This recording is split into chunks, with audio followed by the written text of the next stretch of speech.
All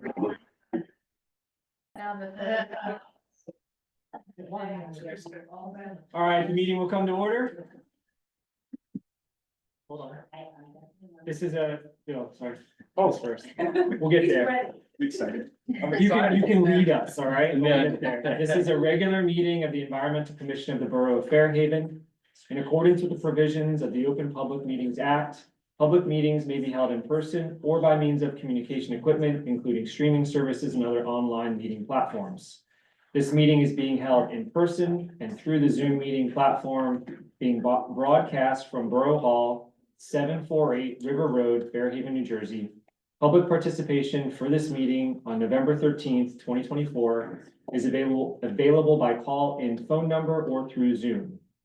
Members of the public will be on mute until it is time for question comments, which will be announced. At that time, the public has the opportunity to question comment by phone or through Zoom by the raise hand button and will be called upon at appropriate time.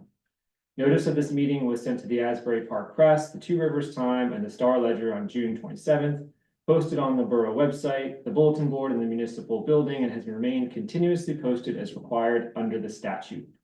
With adequate notice having been given, the Environmental Commission Secretary is directed to include this statement in the minutes of this meeting. You're up. No, you're up. You're Ready? No, I'm ready. I pledge allegiance to the flag of the United States of America and to the republic for which it stands, one nation, under God, indivisible, with liberty and justice for all.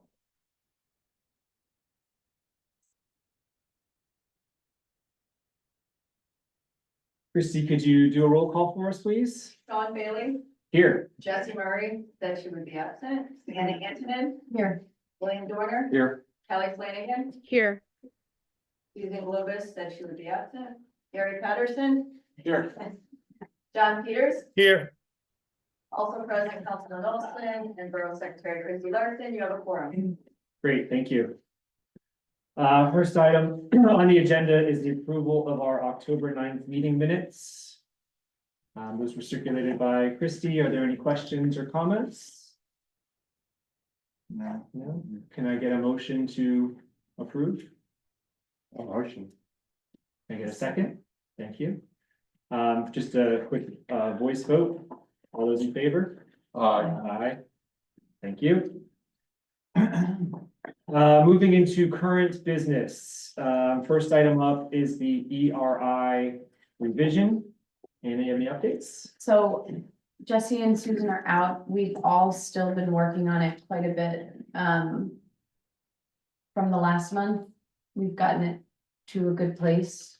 Jesse weighed in a little bit on some of the revisions that Susan did. It's a beast, so, we don't really want to terribly rush it. We were hoping to have it done by the end of this year, which is quickly approaching, so. I would say we can touch base on it this month at some point before the holidays and then see where we stand before the next meeting.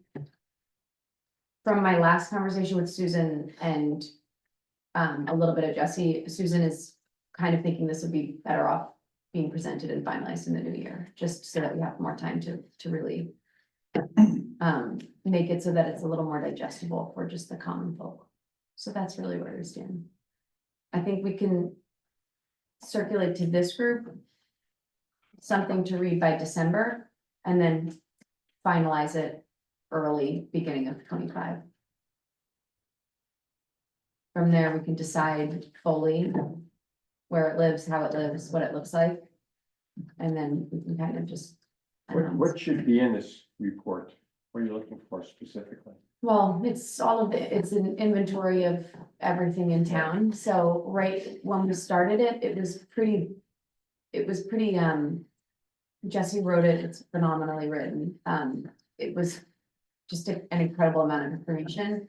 What Susan, and I think that what the group has done is really kind of narrowed it to make sure that it, without losing a lot of the important, resource inventory, is making it a little more digestible for people to just be able to pick up and see and read.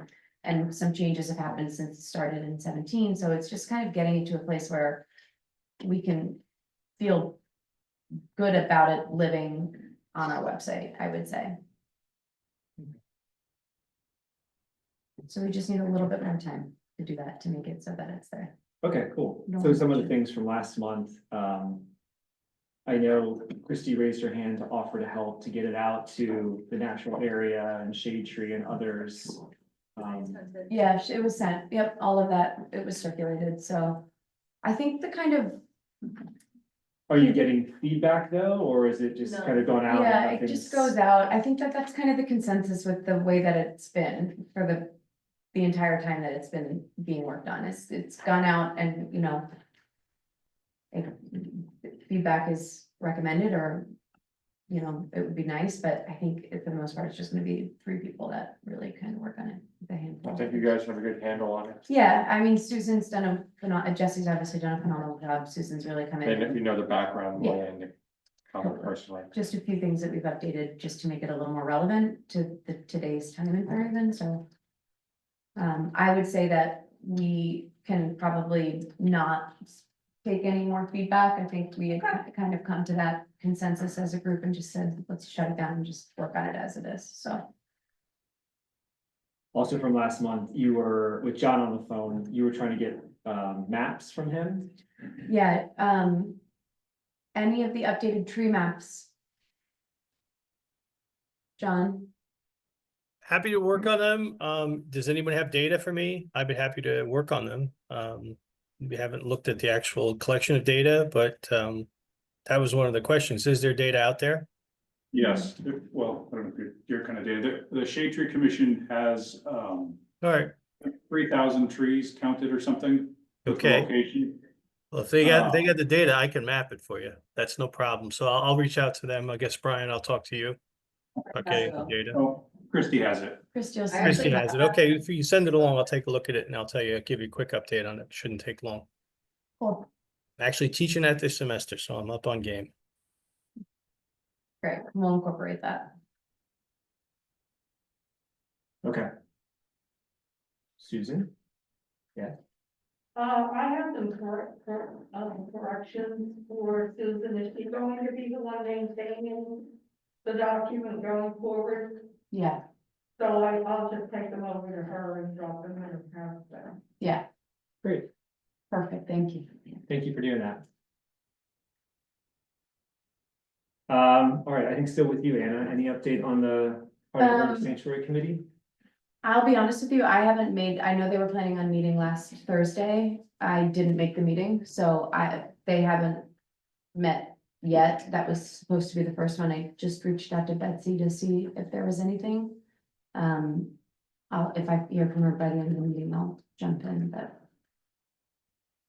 Cool. nothing came through after that. All right, moving along. So I was gonna provide an update to the McCarter Pond Committee. So I introduced it last month, as far as what we had done in our first conversation amongst the committee. October, we held 2 public forums. So one was held and hosted by the Friends of McCarter, kind of based over there right on the pond. So kind of like a backyard gathering, nice weather, nice evening. A second one was here, more of your traditional slides, material, that material, Bill, you got it on the desk there, was used to kind of host a dialogue with the public and engage them in what's going on and get some input. So I think that was really helpful to start that process with the public involvement. A small group of us, including Kelly, met with Dr. Steven Souza. So he's the pond guy, like the pond doctor. And he works, he's kind of like an independent contractor, but he has worked with a number of different companies in the state. He teaches at Rutgers and Rowan and other places. We had some feedback from him based on his visit to the pond in June, most recently. But he has a history of being involved with us for a number of years. So we continue to engage him as we engage the public and understand what options are recommended and what would make sense. He continues to be a resource we use. We are trying to meet with another expert this coming week. Also with a smaller company that does pond remediation type work to get, another set of eyes on it and another point of view. So that's really where we've been. Next steps with the committee is to get back together at the end of this month as a group. Try to digest and synthesize a lot of that user feedback that we got over the first two meetings. Try to create, put that into a format that's digestible. I can share it with you guys once it's ready to go. And then use that as kind of like a sounding board. So as we start to work through the different elements of what we need to do to remedy and also to maintain going forward, we have that public input. That's the idea. Is there like a time frame you'd have this like have it done by? So I think kind of what we're trying to work towards is having a draft that we could talk to and share, informally as a draft Right. with the council, with, our partner organizations like the Natural Area and Green Team and others.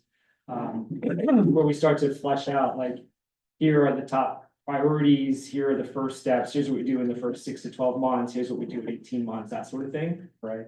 I'd like to have that ready to go, for early January and to start getting feedback on that. My question would be, how does that impact borough funding if projects like that are involved? Does that have to be in the budget for them to move forward? We're starting 2025. Depends on what type of project. That's what I'm just saying is, so I don't know. Okay, so capital projects would be a separate process than operating.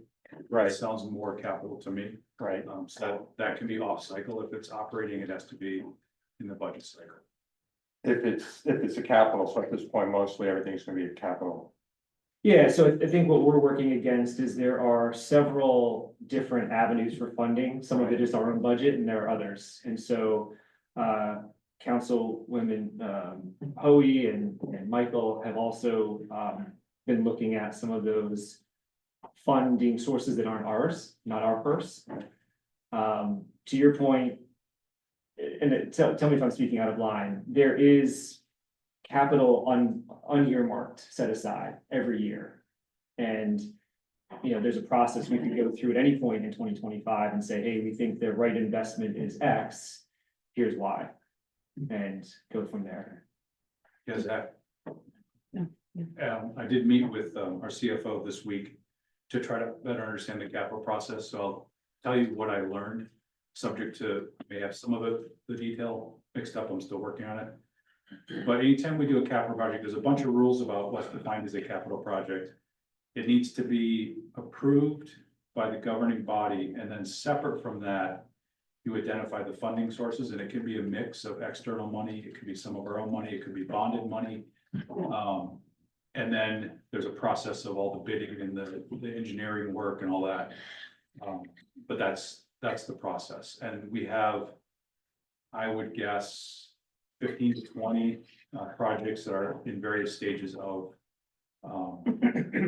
being done. Right. And those are sort of just always ongoing. But that's, now that the tree ordinance is done, that's my next focus. That whole process. So we're moving forward, basically. I don't see I'm cognizant of your question and that scheme of moving from 2024 to 2025. That was the urgency to try to spend some of our operating dollars. Well, I'm not so concerned about the operating, I just want to make sure that if we have a great plan in place, that council has funding in place via capital or whatever. I think even if we had a plan in July and we were working with council, I don't know that it would change their allocation necessarily. Right, there are certain things that they have to fund. But if there's unfunded capital that's available to, move forward on this versus a new ordinance for more capital, et cetera, because I don't know how that works as far as the 2025 budget, if you have to put some money aside. No, so this would be outside the operating budget, is my guess. Right, but don't you have to put up like a certain percentage for capital projects out of We operating? do, but that's for small ticket items, like if DPW needs a new lawnmower. Right, So that it gets done sort of in bulk, right, but that's separate from like a bigger like project. a $100,000 project or Yeah, whatever. something like buying a new fire truck or whatever, that would be done separately, it can be done off cycle. So next year's operating budget is starting now. Right, The department heads are submitting their requests into the CFO. And so it's being compiled. A capital project is separate from all. right, it's a separate thing. It's not really a budget, it's a It's a, savings account. yeah, it's a savings account for a specific project. Right. Yes. Okay. Did you guys learn anything new that you hadn't learned with Stephen? Susan? I think I would say he reaffirmed some things we were, like, almost like a hypothesis we had, or like, if we did this, this would happen, and he said, so he can come in and say definitively yes. Okay. So that's always helpful when you start Right. changing questions to like facts. Mm. I would say it was interesting, and Kelly can weigh in on this too, but his immediate recommendations were more around treating the look of the pond, so the algae that's on top in the summer months. But when we pressed him on the root cause, like when you kind of peel back the onion, and it's the sediment and it's the Flora. Right. the stuff growing through the top of the surface layer of the water because of the sediment and because of the extra nutrients. He's like, you've got to address those two things. So that's one of those examples of where, we have this kind of thought about what the way we need to go. And it felt like he was, Kind of reaffirming. Okay. which was nice. All of this one. Anything you want to add, Kelly? No, I agree. I think there's only so much band-aiding you can do, and that's kind of what the borough's been doing in the past years of this with chemical treatments and this idea of hydroraking. But if to get at the, the underlying cause of this, to actually, stop the progress of it turning into a wetland, it requires more and a more thorough plan. So I think that's, what was confirmed throughout, but he seemed very knowledgeable, and it was a great meeting that we had with members of the committee and DPW and the engineer. And so it was, and the borough administrator as well. Yeah, just to wrap up, the last couple of things we're working on going forward. So I mentioned the council that's on the committee, they're really looking at funding streams. Brian's family was instrumental in capturing some drone footage of the pond, so we can really start to quantify how much, especially that southern end, is become more filled in, and then there's a bit of an island that's forming right off the edge of Buttonwood. So it's, from looking at it from the top down, it's a little bit easier to see, where the boundaries are of those areas. So thank you, Oliver, for that. That's very helpful. And then another member of the committee is doing a deeper dive into the specific area of dredging. And because it's kind of an involved process, because there's lots of variables that change, like how it can be done, versus wet versus dry versus access versus no access, things like that. We kind of treated that as like an area where we want someone to have a focus. So one of the members is doing a deep dive and working with some service providers that have experience in the state, just so we can become more knowledgeable about if we were going to do it, how would we do it, how would they recommend that we do it. I noticed that in 2004 it was dredged. Do we have any of that information today? So it was never dredged. We received a permit. It wasn't You bought dredged. it. We had a permit. Unfortunately, we had a tremendous amount of pushback from where we were going to dispose of the spoil, which was going to be in Fairhaven Fields. We were going to dewater it in Fairhaven Fields. The Fairhaven Fields Committee didn't like that. It was big pushback. Had I known at the time how difficult it would have been, I would just gone forward and ignored all that. It would have been unpleasant at the time, but it would have been done. And the reality is you had two different groups in town who one wanted to dredge and one didn't. And at that point, the non-dredgers won. Thanks, John. Yeah, so that's the short answer is we went through the process, we received the permit, we had permission to put it, as John said, into the edge there on the natural area, but that's where it stopped. Nice question. Sure. Just, can you say again, like, what was the role of the Natural Area Committee there? And when was this for John? John, can you repeat what you were saying about the natural areas? Yeah, involvement? at the time we had received permitting, I believe we were gonna get the mosquito commission to do the work for us. And they were gonna dredge the spoils out of the pond and put them into the field area of the natural area and allow them to dewater. At that point in time, they're just considered topsoil. They were clean fill and they could take it away.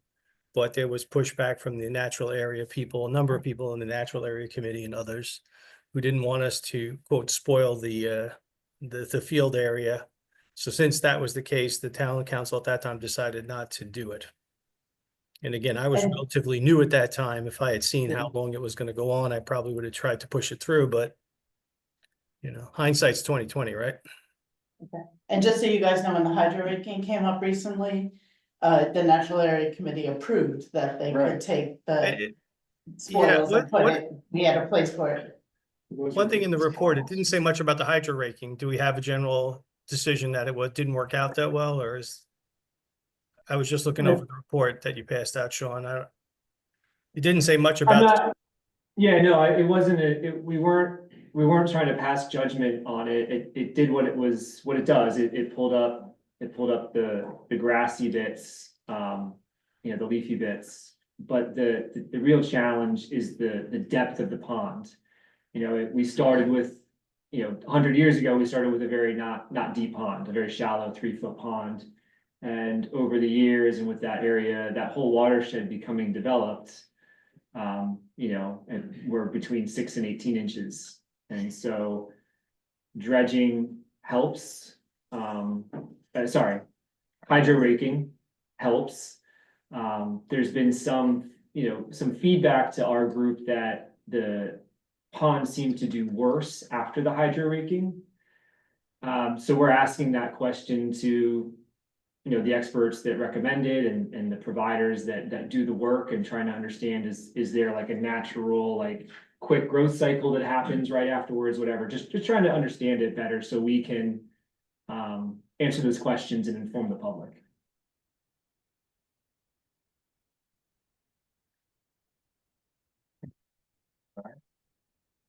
Cool, let's move on.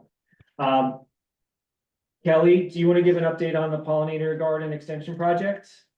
Sure, I would happily do that.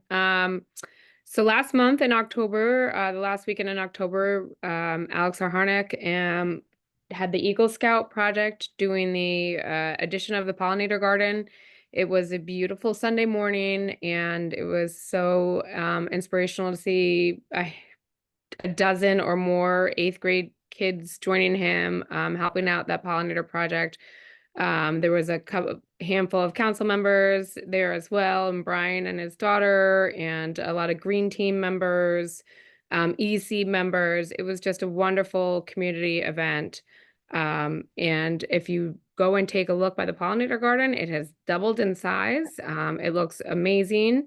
It really is improving the look of that the back of that brush area and just adding a lot more habitat and biodiversity to that area. So it's a fantastic project. The fencing is up. Just wish there was a little bit more rain we could count on and water. Great, thanks, Kelly. Oh, and wait, can I just say one more thing too, please? course. Thank you to Bonnie and Robin for purchasing all the plants and the purchase, or helping Alex with the purchasing of all those plants, and they delivered it there. So I just want to, shout out to them and shout out to Mark Olson as well for, getting the Eagle Scout in touch with the Green Team and the Pollinator, the Environmental Commission as well.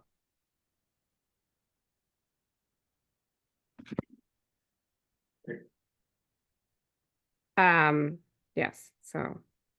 Cool, all right, And moving on. sorry, one Sorry, go more. ahead, I Kat. cannot, Yep. I have to say thank you to Michelle Decker, the resident who is the water source and the water supplier. Without her and her generosity, none of those trees or plants would be surviving and thriving where they are now. And thank you to a lot of the community members. I think we raised over $1,000 for plants and for water and everything. So it was just a wonderful community building getting together, and you can actually like it's just really nice if you take a walk down there and see it now. So thank you. Thanks, Kelly.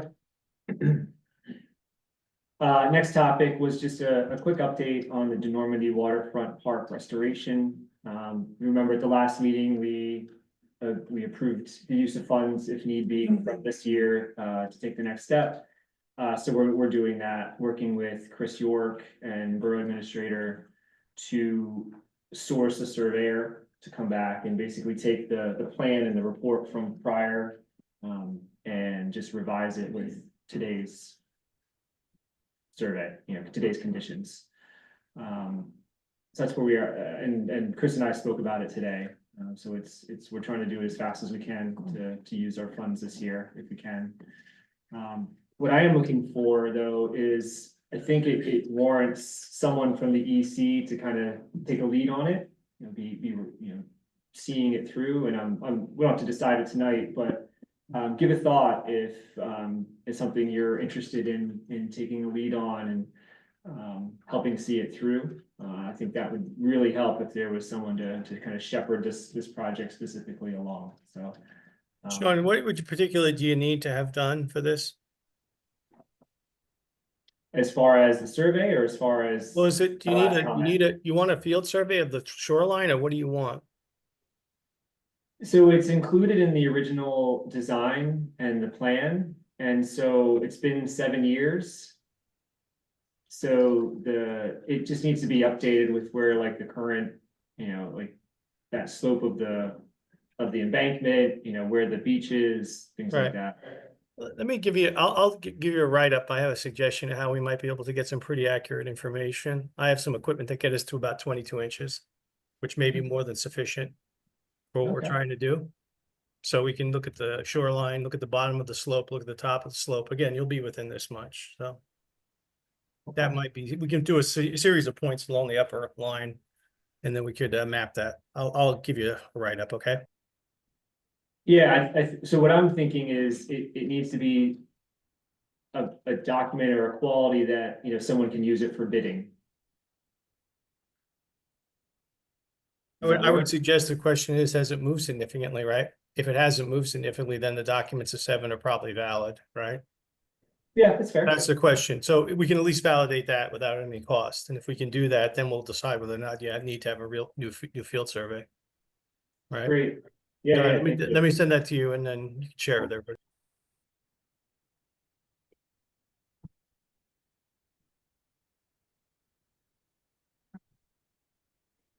Thanks, John. Any questions? All right, final wall. The next one I have on here, deer mitigation strategies. So because we dedicated so much time to it previous month with the discussion, one of the actions, I just wanted to mention that there's an update or an action that was taken. One of the recommendations was to understand more specifically, is there a problem? Right, that was kind of the fundamental question focused. Right. So the borough has applied for and been awarded a grant. So it's a community, it's a lot of words, community-based deer management grant, and it's called a forest survey. So it's money that has been given to us to pay to have an expert come in and basically assess the natural area. And part of that assessment will be to determine are deer having a negative impact on the growth? And so if it is, if it isn't, at least we start to have some data points going forward. So that was a question and actually coming out of it. I just want to share that with everyone else. Carolyn, do you want to have anything to add to that? Since you're here. Yeah, all right. Sean, do you know when that survey will take place? I don't know that there's anything holding it up. So I believe our tree expert is the one that's going to be doing the work. But I can certainly get an update from Chris this week as far as timing goes. It's pretty fresh. Like I had to kind of pull the scope of the work out from him this week so I could feel comfortable sharing it with the group.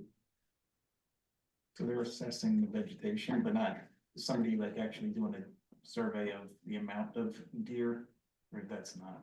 I don't think that's her scope, it's more the vegetation, and so if there's evidence that the deer are a problem for the health of the forest. Okay.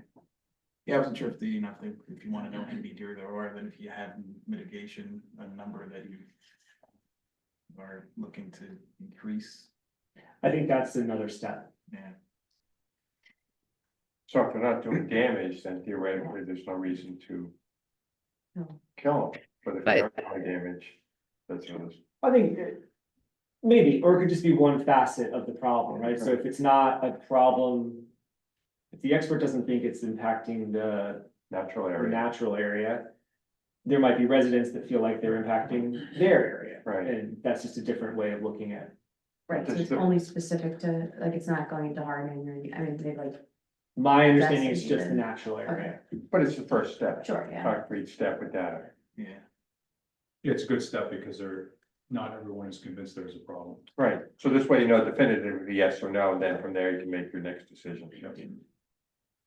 It also gives us other information that's not just deer related. I mean, it's just a good report to have generally. Cool. Thank you. And then final item on current business, tree ordinance. Well, Brian, if you want to provide a Yeah, brief so, update. after a long uphill battle, we passed the tree ordinance, last night. The things that we got by passing it is we're now in compliance with stormwater requirements. Funds are gonna start flowing into the Shade Tree Commission for plantings, and they can also do maintenance at their discretion. The ordinance lowered the triggering threshold, which requires resident activity for taking down a tree. It also increased the number of trees replaced versus the old ordinance. This ordinance does apply to the borough. So the previous ordinance, the borough could take down any tree they wanted and not have to replace it. It does protect street trees, but it's not perfect. Sort of everyone acknowledges that. So it's not done. The Shade Tree Commission is going to continue to work on a few items. I also think that over the next, say, 6 months or so, we're going to get feedback on what's working and what's not working, and also tweak that. So thank you to this committee, or commission, for the feedback you gave me. I tried to keep track of as much of it as possible. It wasn't easy. I would guess there were 50 fingerprints on it. So I did the best I could. But it's still continuing. So if you have feedback, continue to send that in. The mayor did send a letter out today. Can you put that on the screen, Christie? So first thing I would say is, I like that it was recognition to our volunteers. He thanked the volunteers on the Shade Tree Commission that spent a lot of time. Some of them have been working for 7 years. I've only had the privilege of doing it for 11 months. But he thanked them, talked about how important the topic was to the town. Lots of very passionate and sincere thoughts. Not everyone was in agreement. He addressed that. Some people think it went too far. Some people think it didn't go far enough. And then the last paragraph talks about, it's something we're going to work on to try to improve where it needs to be improved. He committed in there to putting it on the agenda if the Shade Tree Commission does come to an agreement, on a fix. So I'm happy that we got to second base, and now we just have to keep moving. Great, thanks, Brian. I think that's a good way to kind of summarize it. It's like a 1.0 and 2.0 has already got like a list of items of topics to be debated and discussed, so. Yeah, I actually think that, there's a chance, for example, that there may be things in there that we all think are great and everyone agrees, and it turns out in practice, it's not quite right. And we'll find out what data. Exactly. So thank you again for the feedback. Thanks, Brian. Cool. So, switching gears into new business, we got 3 items on here. Kelly, are you able to go on the Sustainable New Jersey application timeline? Yes, I am. And if you, Christy, if I'm able, I would happily share my screen. That might Should just be be able to, give it a try. Great. Okay. Great. So for those of you that aren't familiar with Sustainable Jersey, I do recommend if you could take a little bit of time to familiarize yourself with what it is. It's a great website that has everything here. And it's a great program. If you don't know, Fairhaven, we are currently certified as silver certification in Sustainable Jersey, which is great. It aligns with our partners of Rumson, Red Bank, Long Branch, Middletown. They're all silver certified as well through Sustainable Jersey. On the website, you'll find out a lot about who they are, what the actions are, grants and technical assistance. If you guys aren't familiar, if you're new to the commission, the Pollinator Garden originally started from a $2,000 grant through Sustainable Jersey, funded by the PSENG company as well, foundation. So we have received a handful of money and grants through them. Our application currently and our status as silver certified is going to be expiring this year. So we have to recertify a lot of our agenda items and our actions. The first round of submissions is due February 23rd, when you need to have at least as many actions completed that award up to 150 points, which is a bronze certification level.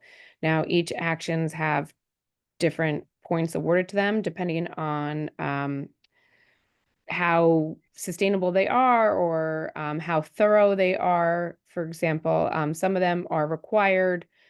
And so you submit that and they give you back feedback by around early April. You might be missing something or you need to revise it. And so you have time to get that feedback from them. Second round is May 16th with a return date of mid-June. The third and final round is the end of July, and then we receive whether we have been certified in late September. There is also a certification webinar on December 10th from 12 to 1:30 p.m., which will just help walk people through that if they're not familiar with it, and what to be aware of. As I mentioned, some of our actions are expired this year, and you can actually get on here and see our, I think I have it, our municipal dashboard. And you can see our application. If it will let me get on here.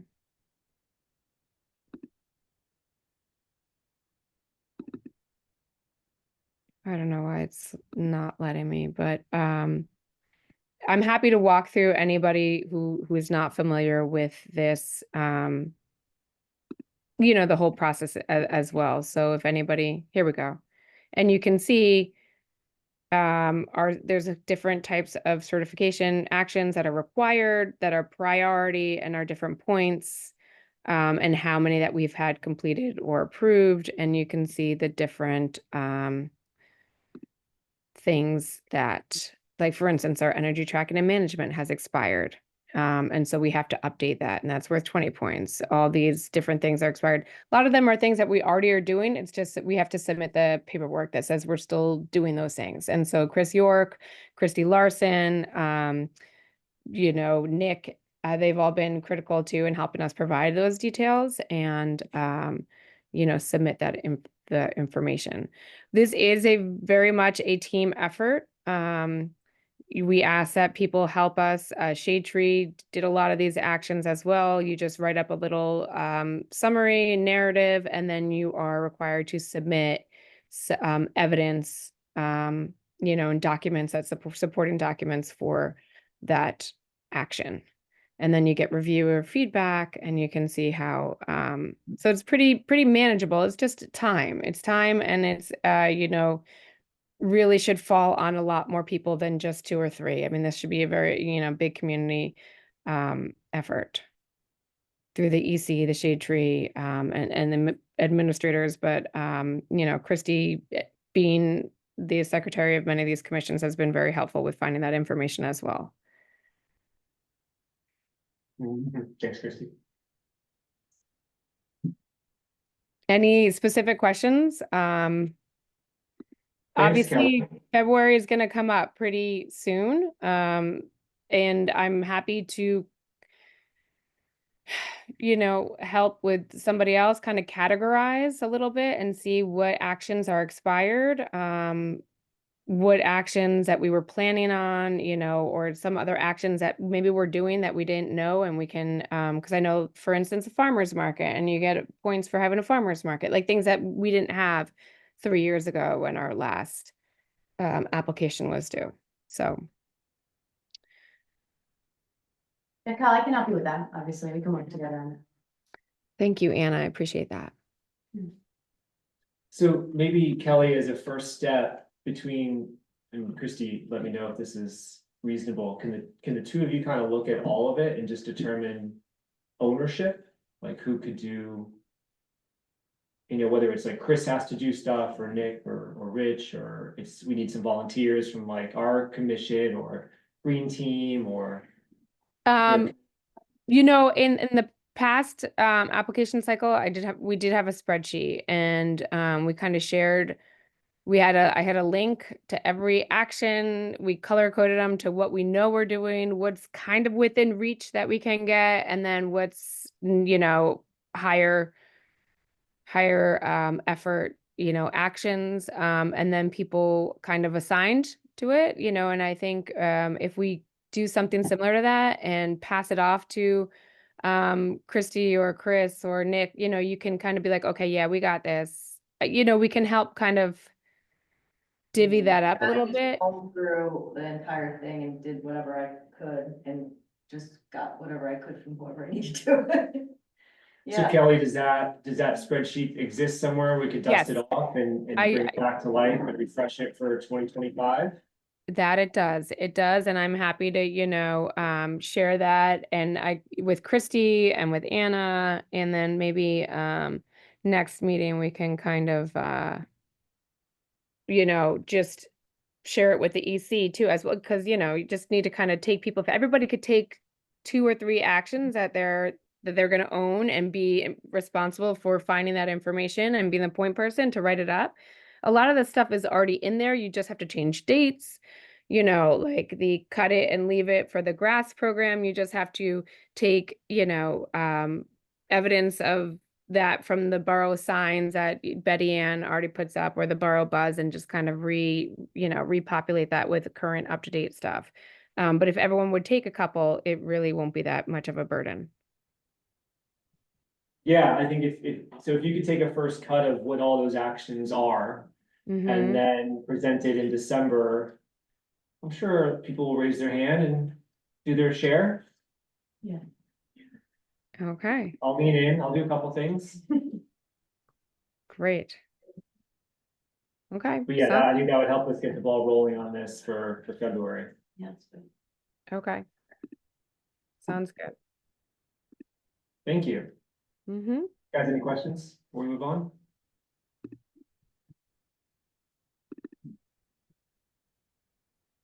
All right, so next item on new business. So I called it strategic plan, areas of focus, coordination. A lot of words there. A couple months ago, there was Bill, maybe you brought it up, and Gary, this idea that, what are we working on? Like, what's our priorities? Where are we putting our effort? And, I agreed, it's a bit of it's kind of missing. Susan raised her hand at one meeting to say, I'm happy to help. So we haven't been able to get together before November, but we are getting together this month. In the meantime, what I've been doing is meeting with our partner organizations, Natural Area, Green Team, Shade Tree Commission, 3rd Street with Mark, and trying to get a sense of their priorities for the year.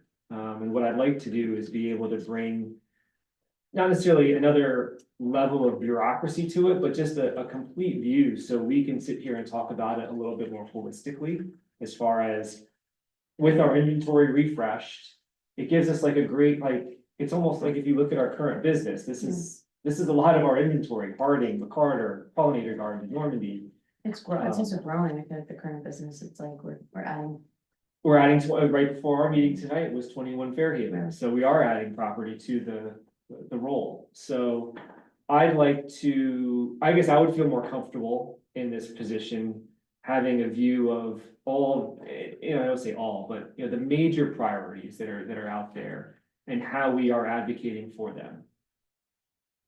I'd rather have a single voice, you know, working in unison, working in collaboration, rather than, you know, all of these different bodies kind of working on their own. I think there's power in numbers. But the first step is to get on the same page and get some of that alignment going. And so that's kind of what I've been doing in the background. I plan to work with Susan when she's back and starting to put that into more of a strategy, kind of what our overarching priorities. When we sit up here on the dais and we're looking at topics, yes, we're residents of Fairhaven, but we're also stewards of this. What are we stewards of, right? Are we focused on the land, the air, the water, the trees, everything? It's a large scope. So I feel like if we could start to put that into something more tangible, it helps focus our efforts. It helps us direct the question about funding. Do we have the right funding? Do we have a sustainable source of funding for all the properties that we have going forward? Things like that. So not a major update, but just to let you know that that's what we're working on. And I hope to present something in December with Susan. So if there's any input or questions or things you'd like to see on it, you know, please don't hesitate to let me know. I think it's a good idea. You get everybody involved. You know, the 1,000-mile view down, and just when everybody's on the same page. And so you'll have an issue like, you know, brought up earlier about McCarter Pond. You know, what is the common goal of the community? You know, so everybody's on the same page. You know. Yeah, great. All right, and then last one, I put this on because I think you brought up last month about, or just this idea, I feel like I call it civic action and community awareness. So I feel like the natural area cleanup is coming up this weekend. You brought it up, the Christmas trees on to Normandy. You know, it's leaf collection season pretty soon. If we get any snow or any precipitation this winter, it'll be salt. I just feel like there's an opportunity for us to be a little bit more proactive with a voice in the community, you know, with the green team, with others. Sorry, the energy program that's, you know, next week as well. I feel like I don't feel like there's a central calendar. Yeah, I don't think there's like a central point of contact, but I think that's missing in the town in general. I think it's a hard thing from a technological standpoint to stay on top of, but right now, like, what's on vogue is likely Instagram, and we don't have a borough Instagram. I think that would be a really important way to get information out there. A lot of people are on it. Facebook is kind of whatever, you know, you have your opinions about these things, but there's the buzz. There's just like, it's kind of disjointed in my opinion. This is a bigger issue. It's not just specific to us, but I do feel like there are things that could be put out to the community in a way that the town should be more responsible about, and that way we can all give them what we are prioritizing, so that they can, if we do a Christmas tree drop at the end of DeNormandy for the shoreline, like Rumson does at Victory Park, how would we get that information out there? It's just like, it's missing. So it's something that I've kind of just been thinking about for a while now. I mean, we're just missing a demographic that's not on Facebook and that doesn't subscribe to the buzz. Right. And that's the kind of, it's a big chunk of people in town these days that would be willing to help the way that they, you know, they don't have this info. So there's a few different places where it lives. It needs to be consolidated into one. I'm not gonna run it. I don't want the responsibility, but I think that it begs a bigger question to Fairhaven Borough, like, why are we missing on that platform? Which I believe we are, I don't even know. So we have, Shade Tree Commission has a Instagram account, and I'm looking at my notes, 201 followers. But it's done by one member of the Shade Tree Mhm. Commission. I think it's just like, could be a recommendation for all of the committees to have one Fairhaven Borough Instagram, because it shouldn't be on the responsibility of like the Elise Casey's of the world or the Shade Tree Commission, which is, it kind of, that can, you know, that you can cycle in and out of that. I think that the town should put one out there. This information can live there. We can announce events. There are so many different things that I'm a part of that you're just kind of reaching out to your own base to be like, can you come to this instead of one? Right. Seagirt has one. Seagirt's is, it's not a heavy lift. It's a low lift. It's graphics, but it's informative. It talks about, I mean, they're on the water, so they talk about water temperature and just like in real time, what's happening in the community. The Buzz Labs, it's every 2 weeks, you know, or once. And Once a week. Once a week, yeah, so I mean. but even it's like- also, and I agree with you. I think the real time and the buzz is a great, you know, it's great, but not everybody, there's more and more people that are not connected or not onto that. And then you have to scroll and you keep scrolling. And so if it's not right up there, you're not gonna get to the bottom. I just want to say we do have an Instagram for Green Team and we have 463 followers. And so Count. one up Shade Tree. This is We're So, talking. but it is volunteer based, right? And so Yeah. it's really hard to come up with that content. It adds an extra layer to volunteers and their busy lives and everything else that they're doing. But I do think that a general spot that could highlight, you know, from the borough, that could be like, hey, check out this new energy thing happening next week, or, Totally. you know, what's happening here, and just in real time, I totally think that that is something that's a little bit more, you know, faster, easier, just, you know, quicker to get more And information. I'm not saying like, don't do TikTok dances, like, we don't need that level of like, you know, relatability at this point, but Instagram does seem to be a really good way to get the word out, so as a general, if this is something that we could go back, I mean, Brian, if you could go back and as our liaison and say like, maybe it's time that the borough considers doing it, those are two volunteer-run organizations. The borough could potentially streamline all of the information that comes to it and get the word out there in their own way. Correct me if I'm wrong, but doesn't the Borough Council have a liaison communication? Yes, I was gonna say that there's two things. So we have Michael, are you on the Yeah. communication? Right. Do you want to talk about? Sure, I mean, I definitely hear what you're saying. The borough does have a Facebook account that people follow, so I'm just I wrote it down, but I agree that there's more ways to be reaching people, and I think there's a lot of information that's not necessarily getting people from the Green Team and the Shade Tree, but kind of figuring out what you're envisioning. So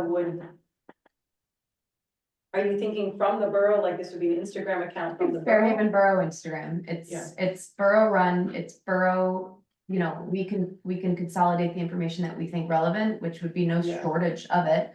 We could send it to whoever is in charge of it. Yeah. I think it would be less work than managing a Facebook page, which gets a little contentious sometimes. It's more just a quick graphic in your face. Here's what's coming up. There's a nature trail cleanup. There's a Christmas tree dump. It's not like, it doesn't need to be like a forum. It's just so that people see what is actually buzzing in the area. Do you think that there's too much information that's happening besides like some back talk, but like on Facebook? I just think that you're missing people. I just think that I really don't, I It's started more the going on audience- it's more the Facebook. audience, It's more the not audience. necessarily I the started content. going on Facebook so that I could see this stuff and Yeah. I like hate Facebook. So I just think that you guys as a group, as like we just need to hit every demographic. Yeah, and It's not that's, necessarily the content, it's more. no, audience yeah, that the we're content reaching. would be comparable. Because we It's have, I know that content. Betty Ann does work with a lot of the different committees, and Totally. we've talked about this, having people send more information, so that is a piece, like, if there's more information that you guys wanna send, I know the Green Team does a good job of sending stuff. and natural fields, but there's always more that can be shared. There's always more, and I don't think that you would have a problem with oversharing on Instagram as opposed to trying to squeeze it all within a newsletter, Mhm. putting it all on Facebook. Like, I just think it's a better platform for a borough to navigate. So my recommendation would be to consider it. I've thought about just going rogue and making one so that people can follow it and just see because there are, in the next month, there's a handful of things that aren't on the buzz, that haven't made it out there, that need attention, and this could be the place to do To it. that point, though, if there are any things that aren't on the buzz, Yeah. and making it to the buzz, let us know. Kristen and I are both the liaisons. But I don't know any history behind discussions on Instagram. I'll bring it up for the first time. It definitely hasn't come up. Yeah, no, I'll I just definitely think it would be happy a to good spot discuss. for the shade tree, the green team, reposting, resharing, like they're already on there, kind of go off of them. It just Yeah. would be a really nice, it would be a good place for a lot of this information to live. If we want to get really in the weeds on things. I'll definitely bring it up. We're gonna get every demographic. Can we do weekly faxes for my demographic? We're gonna mail you things. When I first started work, I spent hours and hours on fax machines, so. I barely get Thanks. this stuff. Yeah, you're welcome. So it kind of got a little bit of a rabbit hole there with just, so I think of that as like distribution. I think I was even thinking further up the chain of leaves in the fall. Like a lot, there's different, people want to get them out their lawn and have a clean lawn. Some people are like advocates of like, leave it, putting it in their gardens, things like that. Like, do we want to be more of an advocacy group that has those kind of like every season, it's like the garden club, for example. I think you guys did a great seminar in the spring, or earlier. I forget exactly when it was, but what to plant when and what's, making choices for plantings. I think that's great, right? To your point, there's a whole demographic that you've We'll never identified. see it. We know the demographics of Fairhaven are younger. There's always new families moving in. We know they have a lot of kids. If you read McNeil's Yeah. most recent, budget memo. So we got a lot of young families, a lot of kids, so they don't have a lot of time and they're scrolling Instagram at night. Yeah. So I get the whole distribution thing, but they're also looking for, my garden needs to get planted. Like, I can go to Home Depot, I can go here, I can go and grab stuff quick. But if there was something telling me, hey, if you're gonna plant this weekend, here are some things to consider. Oh my gosh. I'm And- your girl. I'm so your girl. But I mean, I just throw that out there, that's just one, right? And, leaves is a hot topic and so I'm actually more just putting it out there for the group to discuss. So do we want to be like that? And if we do, great, then we start talking about how do we distribute it. Well, I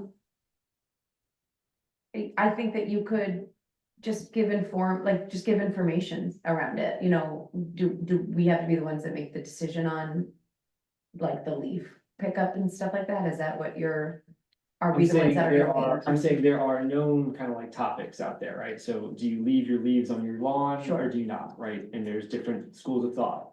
Does the environmental commission want to have a point of view that, hey, if you want to leave your leaves, this is Here's how you why. do it, this is why you do it. Yeah, if you never thought of it before, we're gonna help you understand.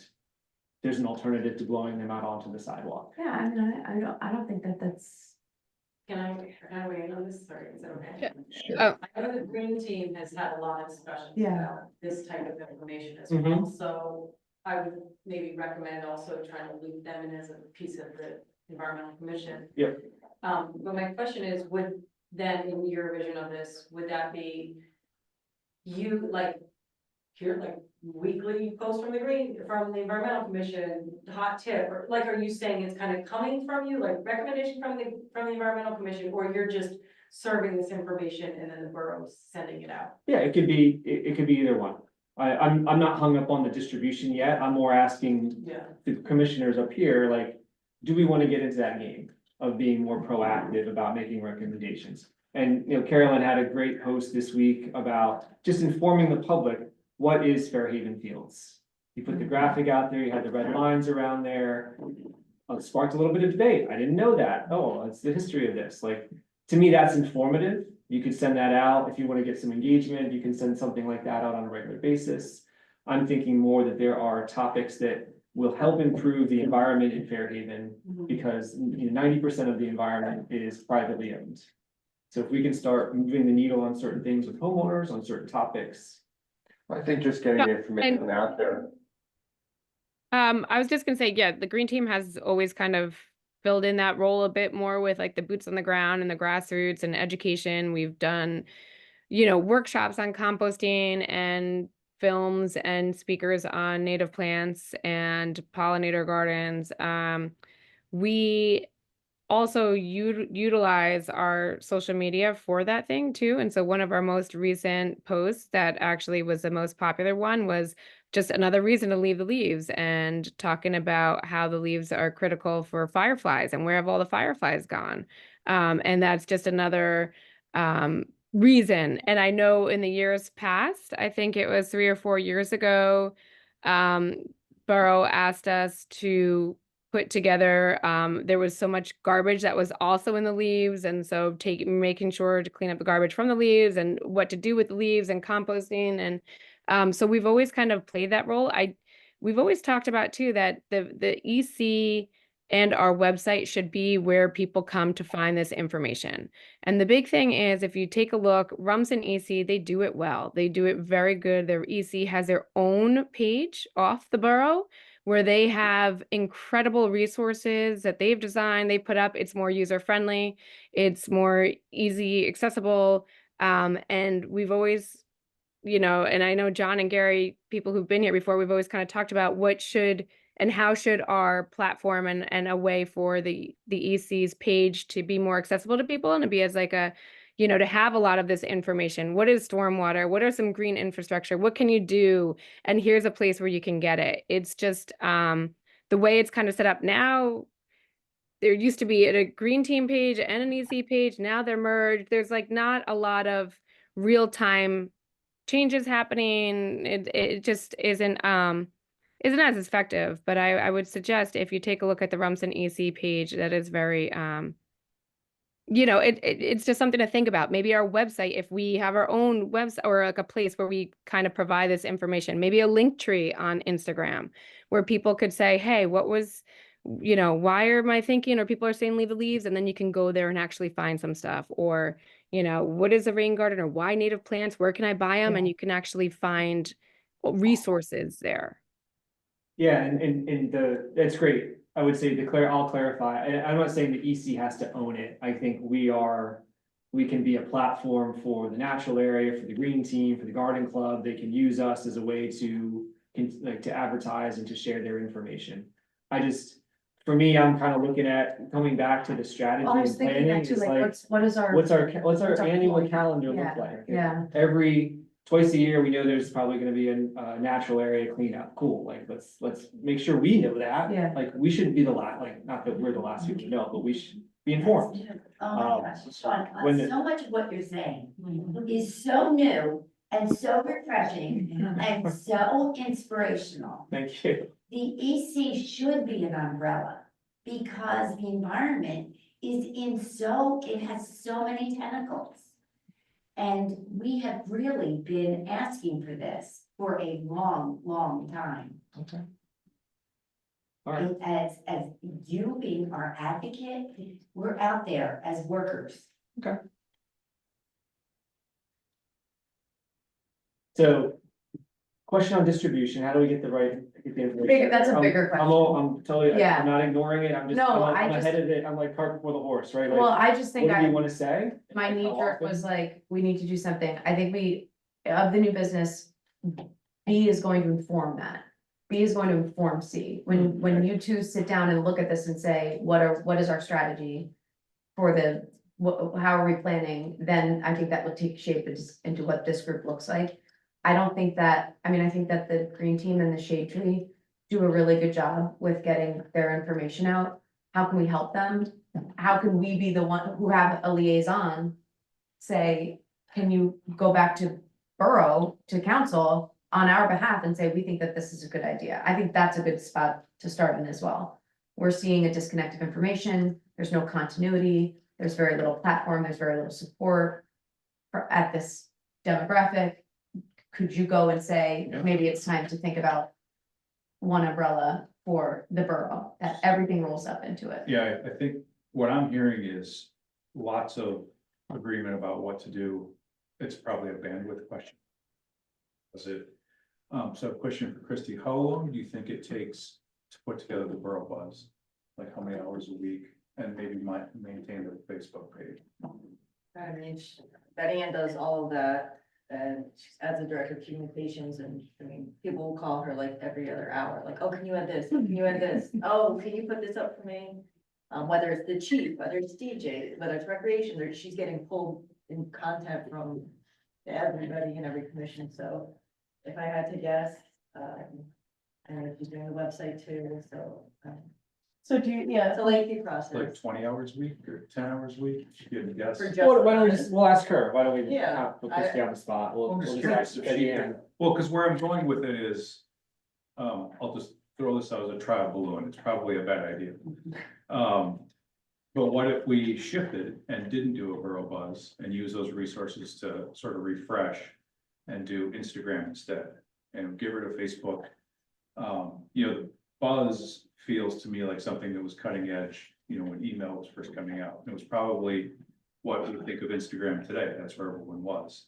And that's changing. The risk, of course, is we lose the people that haven't migrated away from email. So it's something to think about, but that's where I was going with, you know, if it's a Well, you bandwidth, need to be careful, and not lose the particular. yeah, I agree. Not everybody. Yeah.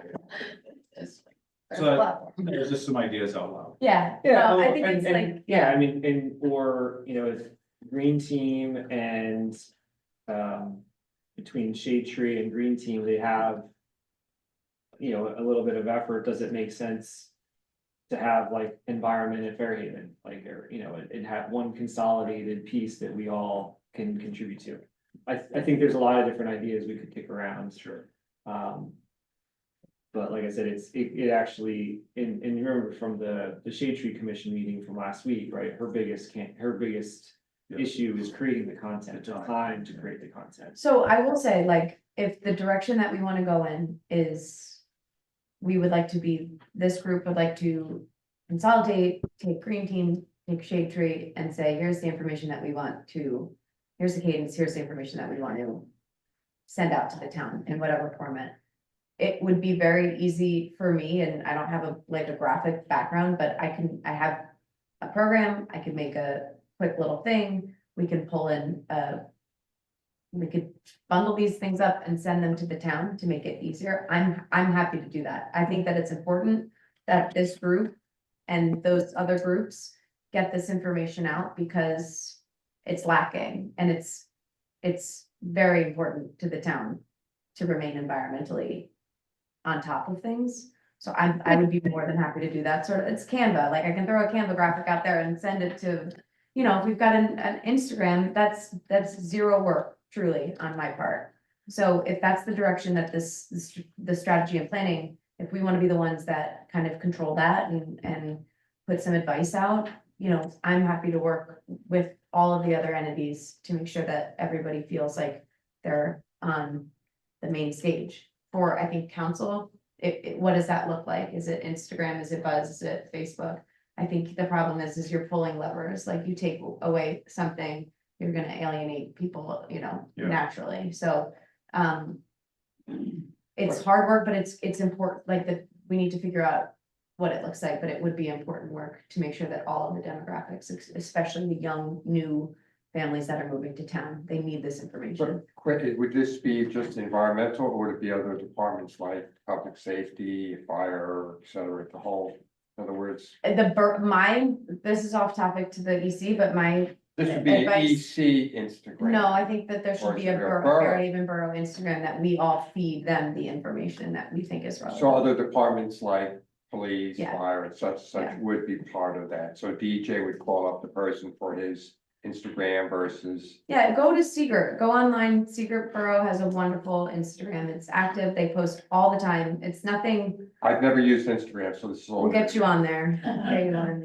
It's all right, you'll survive. I'll ask my daughter. You'll survive without it. Yeah, you'll be fine. But I think it's just like it's a bigger question of how do we want this all to look and feel, and that would be, and I would be happy if it goes to that I would even start on If a it trial goes there. basis. It feels very communication committee to me. Sure. Right. You know, when you talk about the departments and things, I just sent a note to. taking notes, yeah. Cool. Yeah, I think at the end of the process, it does, like, the beginning of the process is where we're talking with our partner organizations about. Right. What do we want to say, Yeah. and how frequently we want to say it, and that's kind of. Can I just, Sure, go oh, ahead, sorry, Kelly. sorry, Sean. Go ahead. And I agree. And I think this has always been another topic that we've always kind of had, is that there is so much overlapping issues between the shade tree, the natural area, the EC, that we all should be a unified front, and we can almost help each other out in this, and minimize the amount of volunteer hours if we're kind of all coming at it and on the same page, and we can have this great educational campaign together. And I know that was the intent of getting these organizations all to come together, and the meetings that we've had in the previous years, which was a place where even rec came and historic association, you know, they're all these different that had a connection, right? One of what Robin said, the tentacles of what the environment was. And so we all came and talked about common issues and common threads, and shared our resources and collaborated on these events. And I think, you know, to open those meetings again, or to open up that dialogue, is critical. And it makes our job easier. And it just, this message that we're trying to proceed, you know, show, and education out to the community, it registers a larger audience as well. I just, real quick, we've definitely had the same conversation at the natural area. I think even if we just got together, a group of us, to talk about what's the most efficient way to do this, I think there's ideas that haven't come up yet. But like, cause one of the real issues is like building an audience, right? Yeah. Like each group is building their own audience, but together we could have a much bigger audience. Even the borough, like their audience is not very big. So that's part of what makes it not a super effective way to communicate. And I think, I think I asked Michael the other day, even what the policy is on, like, if these groups make their own content, can the borough just reshare it instead of them building from scratch the same content that we just published, you know? Yeah. So I really think there's a lot of opportunities, and that if a group of people sat down and talked about what the possibilities are, what's broken, what can be fixed. I'd like to get the paper calendar in the mix, you know, like I feel like that gets out of date right away as soon as it's published, and is almost problematic because people have old information, so. But anyway, I think it would be a great idea for people to sit down and see what we can come up with. Thank you. Thank you. You know what, I think I have to speak now, because there's so much going on here. Mark, you know, asked me nervously about the water at some point in August, September. And he said, Robin, we really need to get a serious volunteer effort, because there's such a skeleton crew that really takes care of the Third Street Trail. I'm involved with, reluctantly, but was amazingly introduced to the book club in the library. And you all are missing out on a good time, because it is a fabulous group of 15 women, and led by 2 librarians. And when I bring up volunteer opportunities to them, now, of course, they're all, you know, they're seniors like I am. It's not all young people that live here, but seniors can really volunteer, and they can be a backbone for them. The Garden Club of Fairhaven, I was a member of the Rumson Garden Club before I came here, reluctantly came here thinking it was really, you little people, oh my goodness, they are workers. They say yes to everything. They want to volunteer. The volunteers at the natural area are amazing people, and they have such knowledge of history of this town. And I'm prejudiced about going to the senior center, but, you know, I've been told that there's something that could be tapped there also.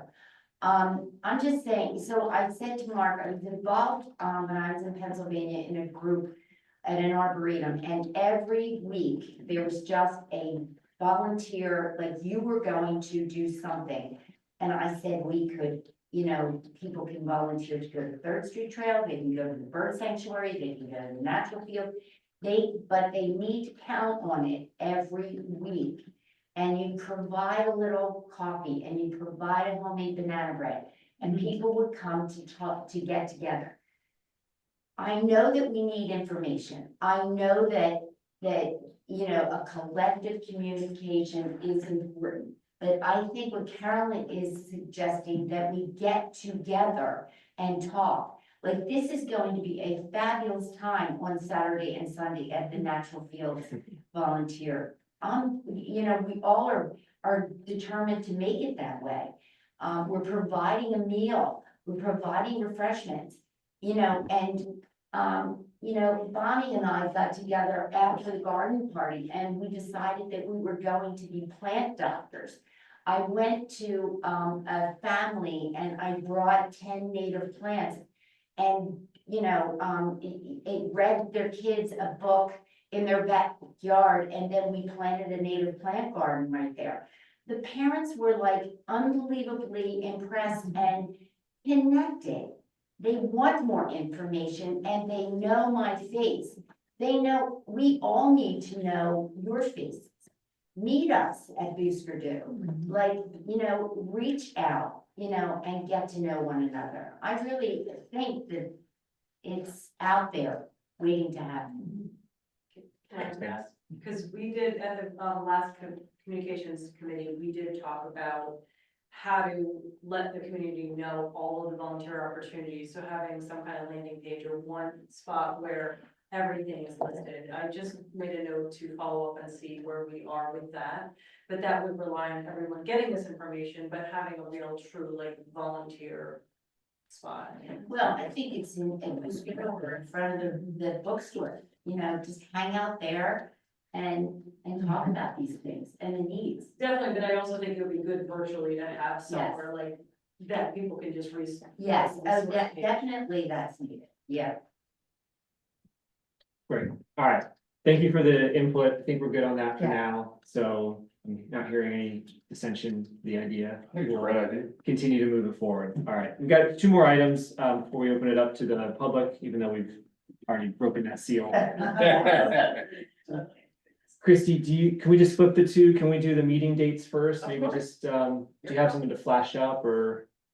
So typically the environmental commission holds the second Wednesday of the month spot at 7:30. So in the production of the calendar that's being formed, that needs, the environmental commission needs to decide if they want to keep that slot so we can print the calendar. Typically there's been an August recess, and if you were to abide by that same schedule, the only one that would be affected is February, given the school holiday, council's meeting the second Wednesday. So AC would meet the third Wednesday of February. Anyone not like getting together the second Wednesday of the month? All right, we'll continue with that. Can we change the time to 7 o'clock? Really, that's a good question. How about 5 during the winter? Yeah. It's just such a long day. You know, the thing is, like, I'm kidding. 7:30 at night, it's in the winter. 7:30, it feels like Yeah, midnight. midnight. We'll get used to it. It's just. Early happens. still. It's just switch. Yeah, but you do the council meetings at 7. Yeah, maybe 7 PM. Let's do it after the council meetings. Yeah, 3 in the morning. Those council meetings are rough. Tell me about it. You're in the audience, it's rough. So I think the day is fine. So we switched February. Do we want to continue to have an August recess? I'm fine either way. You have a strong I think opinion. that's a good idea. Take a what? Take A August. lot of off. people are on the road in August. And then 7 versus 7:30. Is there a strong feeling for moving it? Other than the darkness? You know, it's just my personal opinion. I like 7 o'clock, council 7 o'clock. It's just, I know. I mean, I don't know what other committees or commissions do theirs, but. You know, Planning board 7:30, Yeah. zoning is 7:15. 7:15. So I know 7 for me can be tough some nights. Brian, I know you struggle with your schedule. So, 7:30 is fine. all right. You okay with that? I'm okay. You come a half hour later. You're wearing dark just to be like full. No, actually, it's my winter attire. I'm feeling black today. All right, so dates are good. Thank you, Christine. Yeah. And then the other administrative item was our 2025 an environmental commission budget. I really don't know that is there something to ask for? I think it's kind of predetermined. Is it? So most of the EC's budget is like subscriptions, conferences, fees, membership dues, that kind of thing. If there's a project that EC does that goes through, well, it depends on the size, it would go through another department, like the DPW, if it's operating, or a capital budget. Well, coming into this year, we had, I think Green Team had like a $4,000 budget Yeah, so, for events and whatnot. you know, if I were to offer advice, I would say, you know, sort of go through the line items. And find out what's changed, if membership dues have changed or something, and then communicate that up to Nancy. I think she's collecting all the information now from department heads. Okay, yeah, we were underfunded for it this year, so we'll need to revise it for 2025 for sure. But that's relatively small. I guess my question is there, with everything else under the umbrella of the budget, you know, the cost going up for trash, recycling and other things, is there the 4,000 or a number to come towards the environmental for operating? I don't know, I haven't seen line items yet, but I'm under the impression that this year's budget will be less pressure than last year. Last year, we had to absorb the garbage contract, and that's what killed us. Oh, okay. And that's now in, so we have a limit on growth, and so once it's in, it's not gonna grow, you know, that chunk of the budget. Of course, there's other things, you know, pension payments and things, healthcare costs and stuff that can change. But I'm under the impression that this year is less stressful than last year. You know, subject to the change, but that's my impression at this point. Kelly, is there anything from the Green Team that you're aware of as far as events or initiatives that you'd want to make sure there was some funding set aside for? Yeah, our annual Love Where You Live Day, I think setting aside, you know, at least like $500 for kind of miscellaneous printing fees or, you know, hiring or other kind of things that we might need for that. You know, the idea that when we talk about dissemination of information, like we've had speakers in the past, we've Sarah Galloway, who was a filmer, who came and spoke at Bicentennial Hall one time. We had to pay her a fee. Is this something that we would like to, you know, put into our budget as a way to kind of, you know, we're doing an energy talk next week with people from residents from Fairhaven, but you know, if we wanted to do kind of these seminar series, that I know Little Silver is doing, Rumsey, you know, they do, if that would be something we would want to put aside some monies for that. Also in June, there's a fantastic, Sustainable Jersey has an incredible summit that they host at Bell Works in Homedale, which is fabulous. But you have to pay people to go to that. So usually we send about 1 or 2 people, but I wonder if, you know, having, if there's more interest from the Environmental Commission or from Green Team or from other shade tree or, natural area, other areas as well that might find benefit, you know, benefit from that. And then of course, since this is our application year, and if we are awarded, there is a luncheon or annual luncheon that's down in November. Last time I was in Atlantic City, where you have, again, more speakers, more opportunities for education, learning, hearing what other towns are doing as well.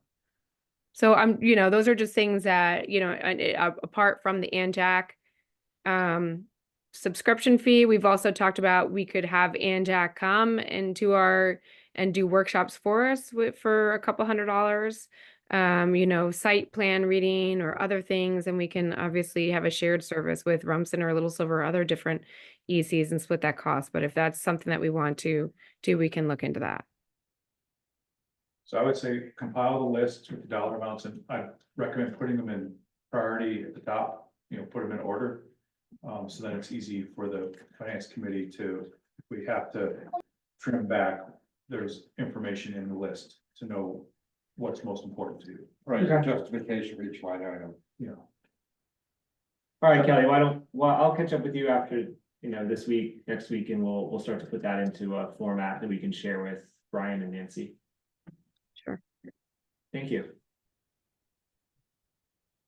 Any other thoughts on budget, questions, concerns?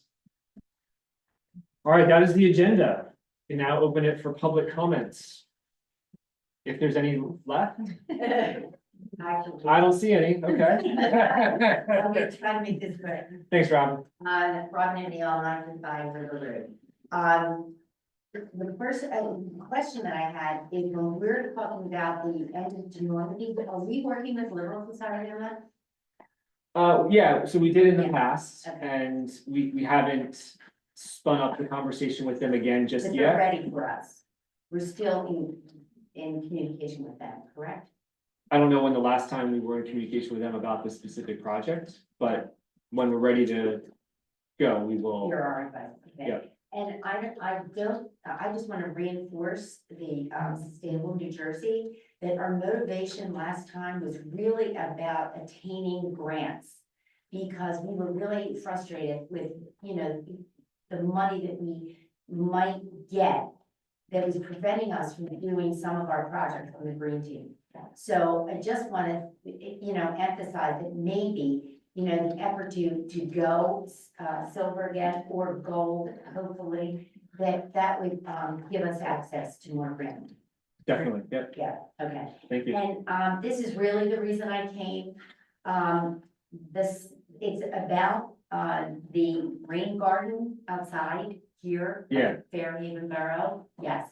There are some people here that, know the history of the rain garden that was established there, that have been on the Environmental Commission for a while. I know that you know who I'm talking about. I just want to read, the sign says, this rain garden intercepts and filters stormwater. The plants are native plants and they help to retain contaminants before they reach the waterways. Rain gardens assist in recharging the aquifer, and they are beautiful and they are easy to maintain. A month ago, when I was here at the EC meeting, I was told that accidentally it was mowed, as you all know. And, but that being brought to my attention, I wasn't nervous about it because native plants can be mowed down, a meadow can be mowed down, and it's not.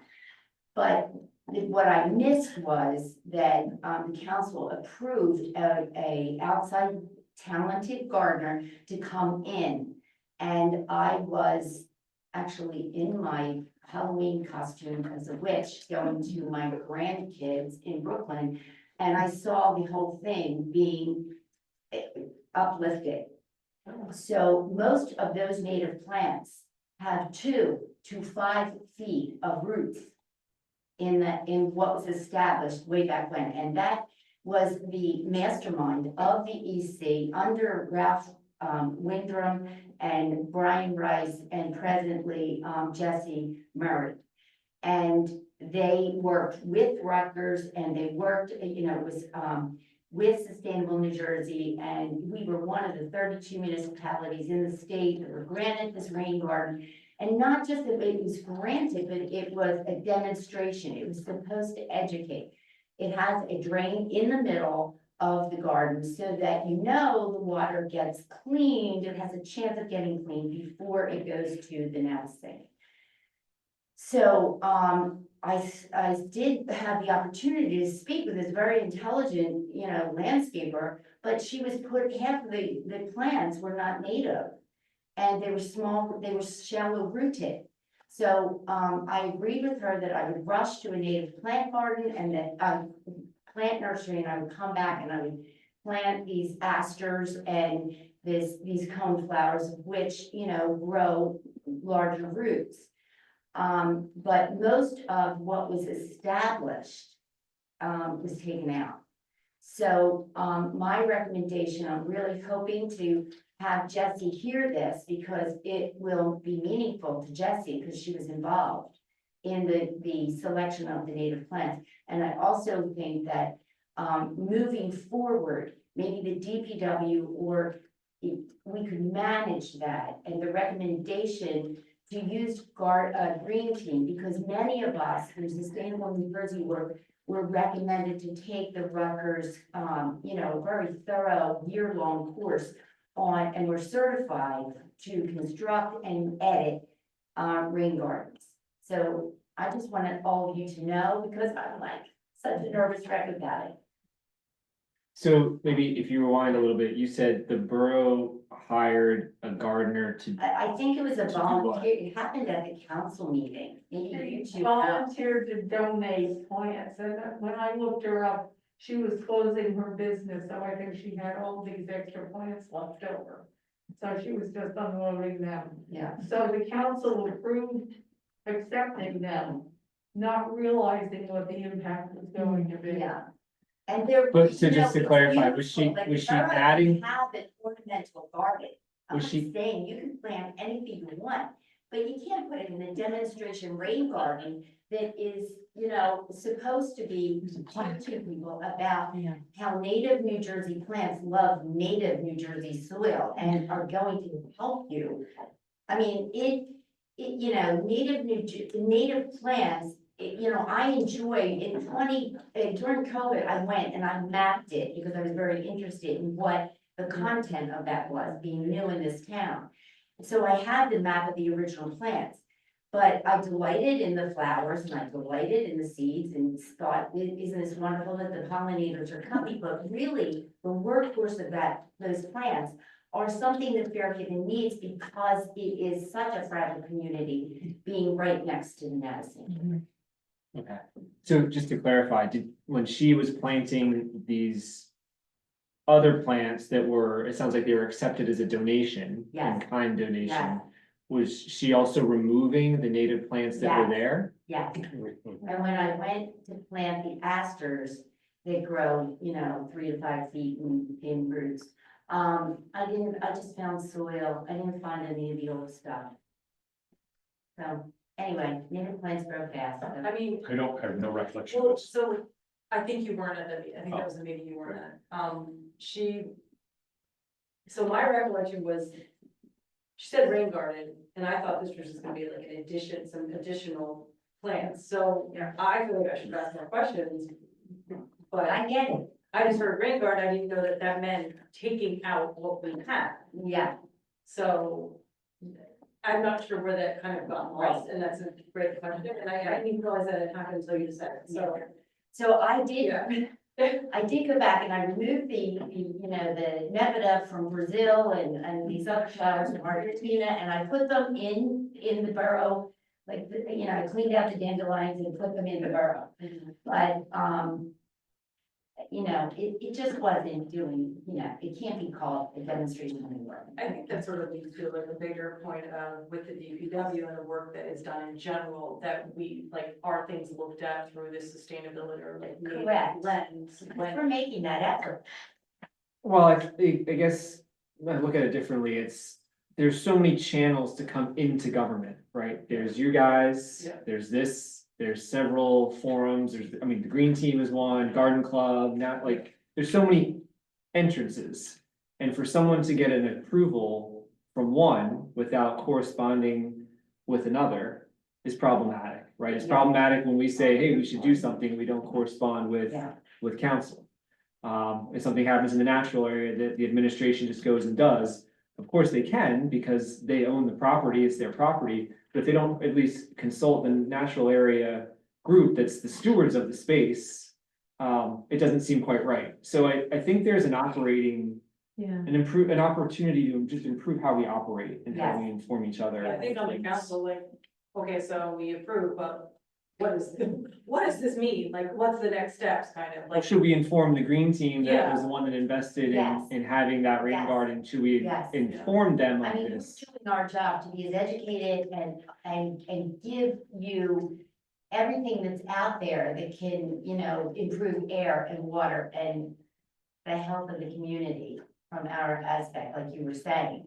So, yes, definitely, the green team is a great place to go for a consultation so that this sign can be true. Now I can bring people from the garden, like I just advertised it in the Gardens of Fairhaven and Rumson, and now, you know. Well, thanks for bringing it to our attention. Thank you. That was a little bit not eye-opening, but kind of surprising. Makes me think of like how we didn't. Ask the question. Yeah, it's okay. We'll get it. So, can I go? Go ahead, Karen. Carolyn, 724. So, you and I have talked about, and other people have talked about too, there's not a good list of the open spaces, right? Like, anybody who comes onto this committee or the borough council, like, you don't even know what you kind of own. And like, I think, so Sean had a short list that had been started by Dick Fuller from our committee. I added to it, you know, just a list of what are the open spaces that the borough owns. And like this rain garden should be added onto it. And I think there should be some sort of handbook. Like for the natural area committee, we have like a 2-page handbook. When you join the committee, this is where we store our documents. This is things we worry about. Like just very short and sweet, but just a little bit of information, so you have some context. And I think something like that for the borough council would be helpful. You know, when you join a committee, what is it that you're overseeing, you know? And like if you had that as a borough council member, maybe, and you knew that the rain garden was something the borough owned, and that maybe there's a group that oversees it or is tied into it, then maybe that would be enough of a clue to kind of ask some more questions or put it on hold for a month or, you know. But I think, you know, I think this really goes to this idea of having a list. Yeah, we've often asked borough council people, you know, when you come to be a new borough council person, do you get Yeah. a list of open spaces? Do you get a list of open issues that are being worked right now? You know, the answer is always no, but it feels like that wouldn't be that hard to do. And that it would help people have the information they need to do a good job at these things. Thanks. Carolyn, Yes. would that, Yeah, would that, Kelly.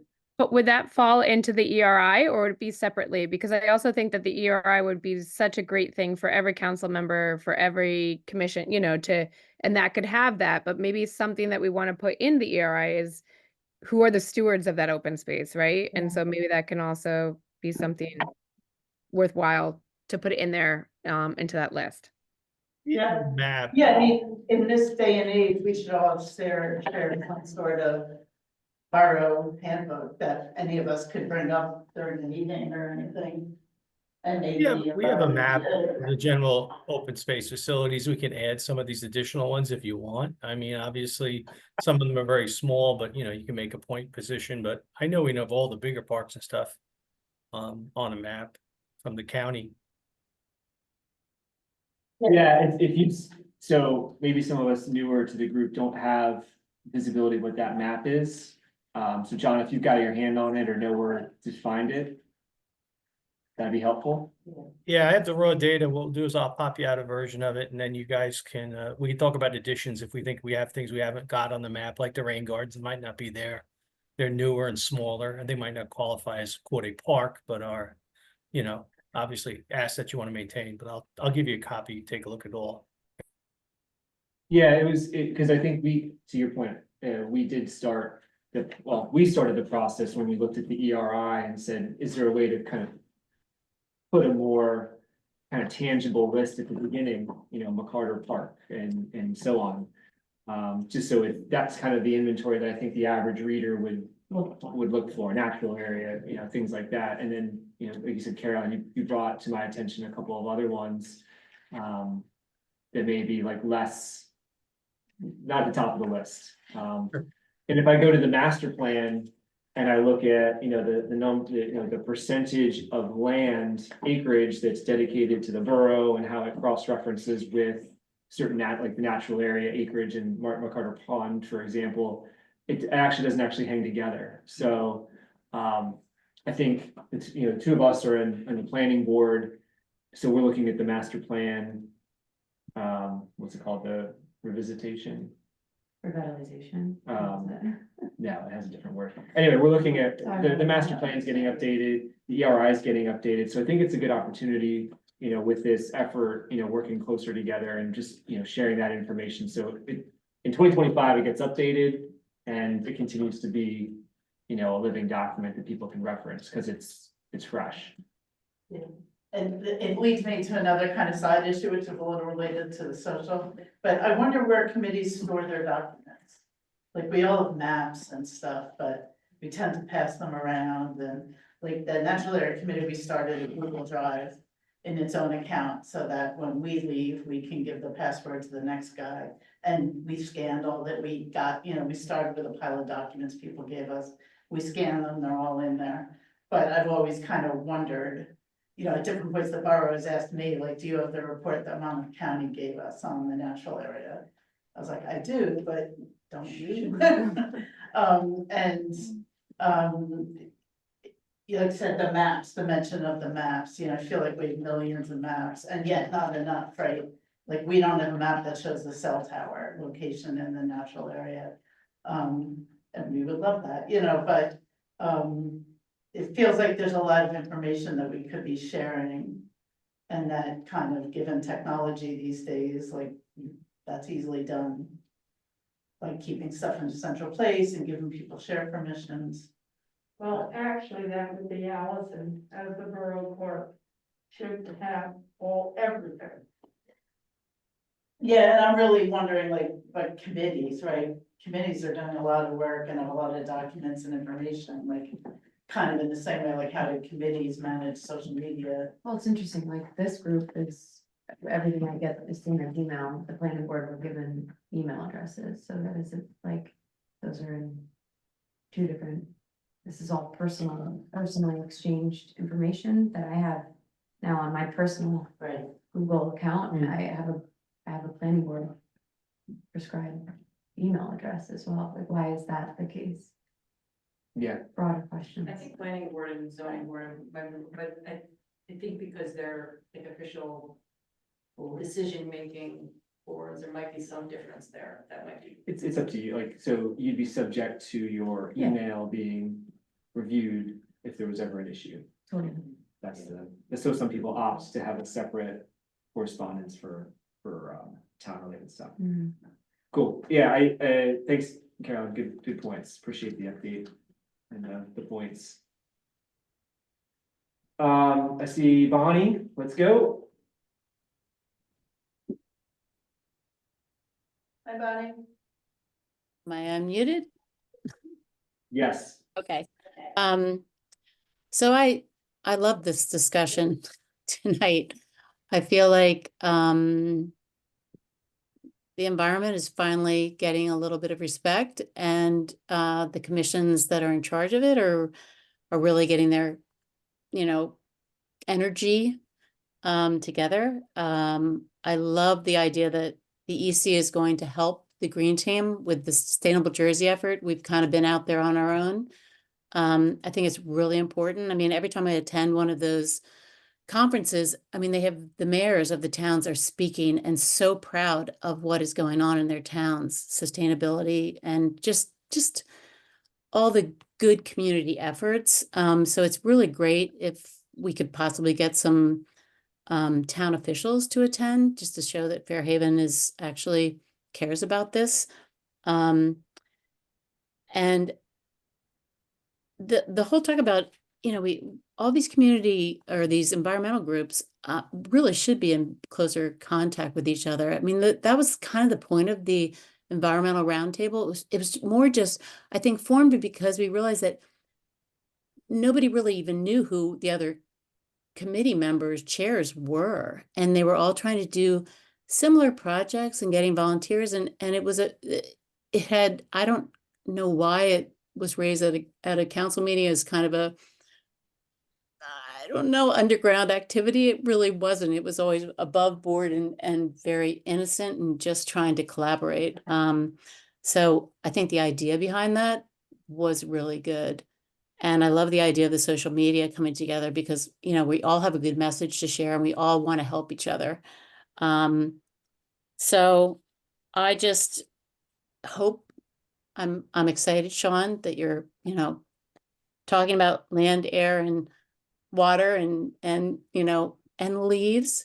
Yes, keep the leaves on your property, help the fireflies. I mean, nothing bad's going to happen if you keep the leaves on your property. Only good is going to happen. So you'll have better soil and everything else. Anyway, thank you so much. I'm glad, for the conversation and what I was hearing. So thanks. Thanks, Bonnie. Anyone else use the raise hand feature, please? That?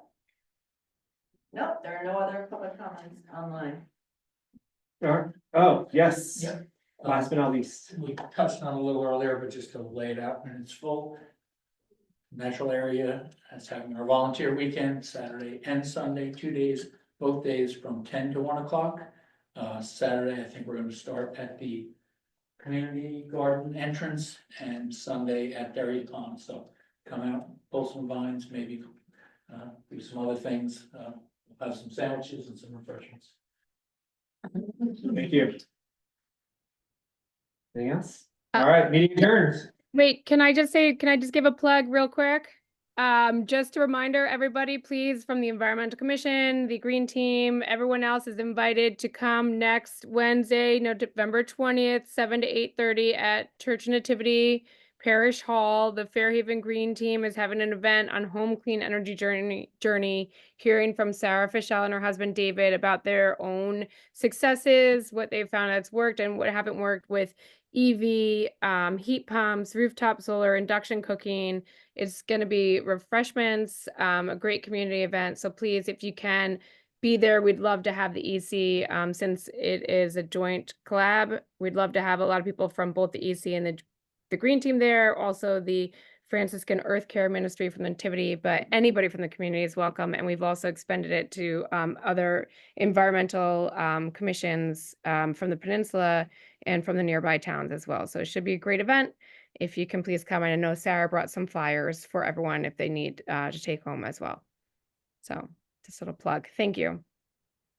Thanks. Thank you guys for your volunteerism. Adjourned still. Yeah. Thanks, John. Thanks, Kelly. Yep. Good night.